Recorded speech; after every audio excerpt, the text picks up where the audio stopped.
Chapter 12. While her feet soaked in a pan full of hot water, Jade sipped at some tea. Her legs ached as they continued to thaw. She would have preferred to be out in the cold, at least able to convince herself she was doing something useful. Aisha sat with her and prayed, and Mrs. Spencer joined in for a little while too. Jade was thankful for their concern, but couldn't help wondering if all that time and energy they put into their prayers would be better spent hunting for her daughter. "Brought you something to eat." Ben stepped up and handed her a ham and cheese sandwich on a paper plate. Jade hated sandwiches and had since elementary school. Besides, how could she eat now when she didn't know if her daughter was kidnapped or lost in the woods, or maybe already dead?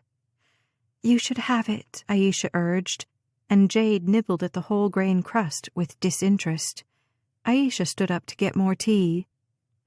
"I've been going over the notes from the pre-trial," Ben said, crushing any hope Jade had that she might be able to stomach her food. He sat down across from her with a frown. "I read about your father." Jade shrugged. She should have figured he'd find out the truth sooner or later. Ben sighed. "I know it doesn't change what happened, but for what it's worth, I'm sorry." She glared at him. Why, it wasn't your fault. What right did he think he had, probing into her past and making her relive that awful pre-trial period? Did he seriously think that now was an appropriate time to bring it up? Ben shuffled some pages he was carrying. "Well, we've managed to narrow down the suspect list." She wished she could turn her ears off. She wasn't ready to face the reality that this missing child case was morphing into an abduction investigation. It was too much for her to handle. She buried her head in her hands. "I'm so sorry you're going through this." He sounded sincere, but how could he understand even a fraction of what she was experiencing? She met his gaze. "Do you have children, officer?" He shook his head. "I didn't think so," Jade mumbled. And yet here he was, pretending to be sympathetic. What would he know about parenthood, or the terror that comes from realizing you failed to protect your own child? She didn't need more tea. She didn't need a stupid sandwich. She needed her daughter. How many times had she lost her temper or gotten angry at Des, who was every bit as sassy as Jade had been at that age? She'd take it all back now if she could.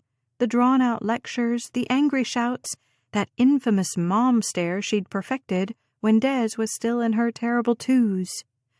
"It must be hard working with the police after what happened to your dad."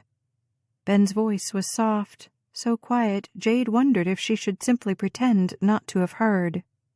He didn't know anything. He couldn't. Jade hated him. She hated his condescending pity, his flashy blue uniform, and everything it represented in her past. She hated the fact that she was sitting here like a helpless victim instead of marching outside and leading the investigation to find her daughter. Aisha returned, passing Jade a new cup of tea and taking her empty mug from her. "Maybe you should get some rest." Aisha had been Jade's best friend for years, but tonight was a clear and obvious reminder of their differences. If Aisha were a mother herself, she'd understand how insulting the suggestion was. Sleep? How could she expect Jade to sleep on a night like this? "I think that's a good idea," Ben replied, as if his opinion settled the matter. "I can drop you off at your place if you want." Jade crossed her arms. "I'm not going anywhere." "I promise I'll call you with any updates." She shook her head. "I'm staying here."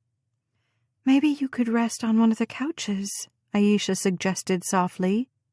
Jade rolled her eyes. Maybe Aisha was the kind of girl who could fall asleep on a whim, even with the investigation of her daughter's kidnapping ongoing in the next room. But Jade wasn't. "I'm fine. I just need to get more coffee." She stood up. "Are you sure?" Aisha asked with a pained expression on her face. "Positive." Jade grumbled. She brushed past her friend and stormed over to the coffee pot, unable at the moment to look at her compassionate eyes without breaking. She'd need all the energy she could get to make it through the night.